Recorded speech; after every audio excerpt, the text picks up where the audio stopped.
It was my first day as a teacher, but before I even started class, my students had already pranked me, but what they didn't know was that my real identity was a Navy SEAL operator, and the class I was assigned to was the most infamous one in the whole school. They had already scared away 20 teachers before me, but I believed I could get them back on track. The next day, I walked straight into the classroom. Good morning!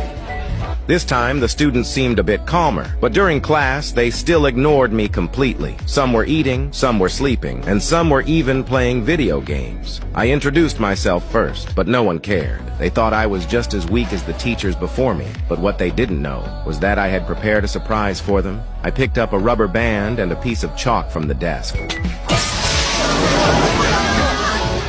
In an instant, all of them were soaked, while I stood under an umbrella with a satisfied smile. 各位同學, welcome to my class! Even though I gave them a good lesson, they still had no interest in studying. To change them, I first allowed them to smoke in class, and announced that whoever correctly answered 3 of my questions could leave immediately. I asked one student to hand me a pack of cigarettes, then asked them what ingredients cigarettes were made of. 尼古丁。你未舉手。尼古丁。仲有呢？燒油。Any more? 同埋一氧化碳。中。